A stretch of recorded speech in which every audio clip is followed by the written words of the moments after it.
What's up, Kansas City? I'm your host, Glenn Brian Frizzell. Today we are taping at the historic Lincoln Building in the 18th and Vine Jazz District. Today's special guest is on the November 4th ballot. He's seeking your vote for Missouri House State Representative in the 29th District. Please let's welcome, ladies and gentlemen, give a warm welcome to Mr. John Sutton. Good afternoon. Okay, this is where we cue the applause. Mr. Sutton, we are glad that you could join us here today. What area does the 29th District encompass? Well, we're a little tiny area of, Independence there from 23rd Street all the way to the Buffalo Corral around the 87th area. So we go through a little chunk of Raytown, about 30 voters out there, and then we have about 4,000 voters in Kansas City. Now, Mr. Sutton, you currently face incumbent challenger Noel Torpy in the general election. You defeated your party contender Winston Apple by a narrow margin in August primaries. What do you contribute that victory to? Well, I'll be honest with you, I didn't run very hard in the primary. This was going to cost me almost $700, and Winston was a fine candidate. I figured he'd be fine to run with it, so I didn't run hard at all in the primary. I'm not going to lie to you. If I'd have ran a little harder, I think I could have beat him. I didn't want to spend very much money. I spent so far $3,500 of my own money, and then I started my campaign with $1,000 of my own money. So I have around $8,000 of total expenditures that I'll put in, and half of the money's going to be mine. So putting your name on the ballot is not a necessarily inexpensive business. No, absolutely not. Unless you happen to be Republican incumbents or incumbents in general, because the ethics law in Missouri allow everything from labor unions to multi-billionaires to donate any amount of money that they want to candidates. And that's kind of what's happened, and that's one of the reasons I'm running so hard now is ethics laws need to be changed. Of course, education is my number one concern as a teacher, but the ethics laws, it just saddens me and sickens me that, we're known as, in newspapers across the nation, as Missouri's 2014 legislative clown show, Clown show. Oh, yeah. Show that to our viewers. Yeah, and then Where did you get this, Mr.? It's come out of the Milwaukee Delicatessen in June of the 3rd of this year. Another article in the Kansas City Star called us the Wild Wild West. So I just got so disgusted when I won the primary that I decided I have to run hard, and that's what I've been doing ever since. So, we need to beat these guys, and we have to take back the state from the special interest groups. So finish hard. That is what my track coach always told us. What about your message, the message composite? What about it do you think will carry you to victory, Mr. Sutton? Well, I think education is my number one proponent. I've always been a strong advocate of education as a teacher for the last 22 years. I taught the intelligence school for 5 years at Fort Huachuca. I'm retired military. I have a variety of experiences I can bring to Jefferson City. And number one thing is education. We have to make sure our kids have future jobs, high-tech jobs that are going to pay decent money, not the current service industry wages. If we want to continue with service industry, we need to keep the people that are down there right now. If we want to change and try to get some high-tech jobs in, that's going to bring things into Missouri through education. And I think that's the number one thing. Independence has a brand new program where we're tracking kids. We have 17 different job tracks, and we're going to do everything from nursing to corporate businesses like Bear and Ford are coming on board to assist these kids to get them into the job site their senior year in high school. Mm-hmm. They're going to be able to graduate with almost an associate degree. So those are the types of things that I want to see statewide. Education is important, Mr. Sutton. You mentioned also having a livable wage. Where's that money coming from?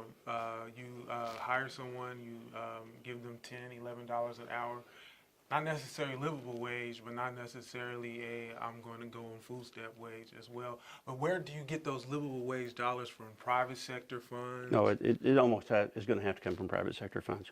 I don't think we have enough money in the state, and that's another reason I'm running. And they've cut the corporate income tax by 25%, according to this article and according to every tax website that I looked at in 2017. They give the average Missourian $44,000 a year income is what they say the average Missourian makes.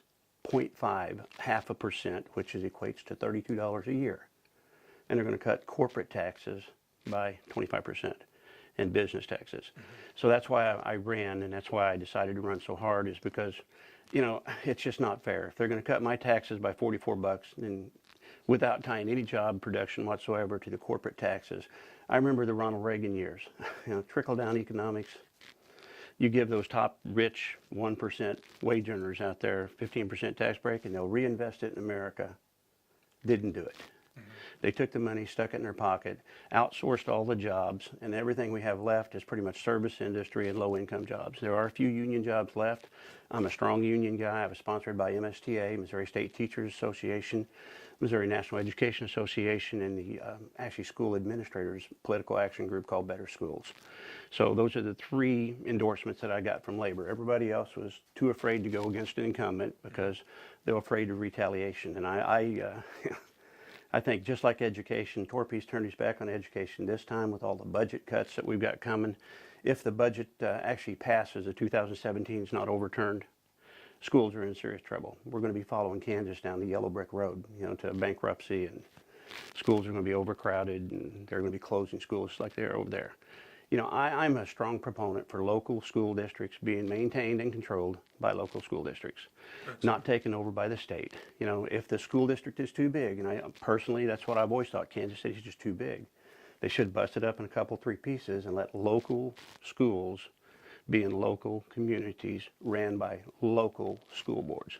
Not so big that you can't maintain and manage a thing. Now, that's an interesting idea, Mr. Sutton. Can you tell us a little bit about your playbill, who you are? Sure. I'm an old farm boy, come from southern Missouri. I had a family of 9, so we grew up raising cows and pigs, and so I know what it means to go slop the pigs and chop the ice, so I have a lot of family experiences. I know what sharing is. I know what rough times are. That old coal miner's daughter song is truly our family. My dad would sell animals in the fall to buy school clothes. So I know what it is to be poor. There's no doubt about it. So I realized the only way out was through the military, and joining the military, I went ahead and picked up my own education. And now I currently have a bachelor's degree and a master's degree from UCM. So when I was in the military, I realized the only way you get promoted is through education, because everybody's getting these education points, and they weren't near the soldier I was. So it didn't take an Einstein to realize, my gosh, I guess this education thing's important. So I think so many poor kids never hear that message. With the A+ program, absolutely is wonderful, but so many kids don't realize they can go to school, and it's not that hard to do. I don't know if it's poor counseling or what it is. And Kansas City's got real problems. There's no doubt about it. Independence has actually picked up Van Horn, and I taught there for 6 years. I transferred from Bridger Middle School after 15 years and taught at Van Horn for 6 years. And I tell you what, those kids at Van Horn have been performing through the roof, and they're going to college. And I think it's because we have a dedicated counselor that talks to nothing but college, and she takes them on college visitation trips, helps the kids fill out their FAFSA forms, and you actually have to take poor kids through the whole process. I didn't have that benefit, so I waited till I went to the military. So if you could help these kids get through the process, because mom and dad don't have a clue. Most of them didn't go to college. Some of them didn't graduate high school. So we need to make sure that the poor kids, the only way up to go from low income to middle income and even high income is through education. Yes. And the sooner the kids realize that, they'll have more opportunities throughout life. And that's going to produce those high-paying jobs, not the low-income service industry jobs. That's going to bring tech companies here to the Midwest. We already have good work ethics. I believe that, and everybody knows we have pretty good morals here in the Midwest. So if we just market ourselves correctly to places like California, corporate taxes, which we just reduced by 25% in 2017, is already one of the lowest in the nation. Definitely the lowest in the region. Kansas is at 7%, I think, and we're at 6.25% right now, before the big cut takes place. So, I think we're a very marketable state. Certainly region. Ford has been expanding, Harley Davidson has been expanding. Those things are happening for reasons. One, we have Jay Nixon down in Jefferson City taking care of business. And I can't fault Torpy. He's also attracted some industry, but he's a private industry, businessman himself. And I don't want the state to continue to have people vote on issues that they're going to make themselves money or increase, corporate profits. If you're a businessman, I don't think you should be voting. Anything that's a direct conflict to me, I'll abstain from that vote. Now, Mr. Sutton, you're in the political arena now. Is there anything that you like particularly about that you've experienced running in this election, or anything that you dislike? Oh, the money. Yeah, the money in the state's disgusting. You know, you have billionaires in the state who are donating millions of dollars to campaigns. I know one billionaire over in St. Louis that has donated over $30 million over the last 6 years. Now, I can't say, you know, that it influenced anyone's vote, but there's been a 25% tax break for, you know, the rich. So I have to wonder that they're going to give the average Missourian $44 or $32 rather for, you know, and they're going to give a 25% tax break to the rich. That doesn't equate to me. So I think that's unethical at best. You know, you can accept any gift for political or private from anyone in the state, and we just need to look at that really strongly and change it.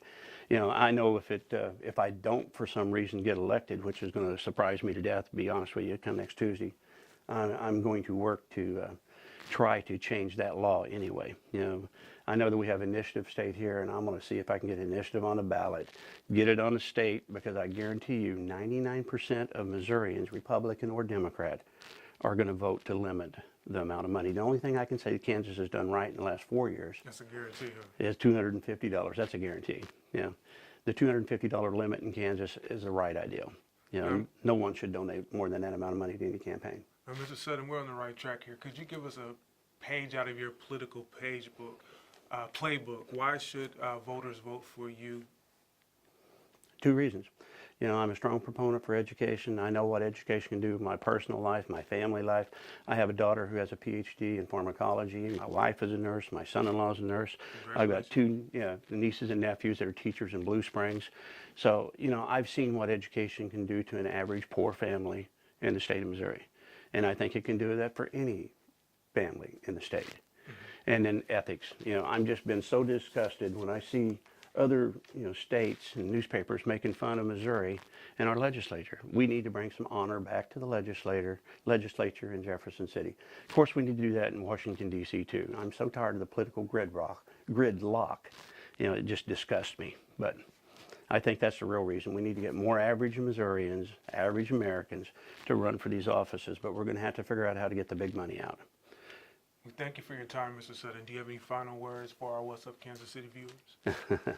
You know, it's been an honor being on your show. I appreciate this area down here so much. And hey, let's go Royals. You know, I would have put my suit and tie on, but I just couldn't bring myself to do it, guys. The last minute words there are what might prove to be the most historic of all.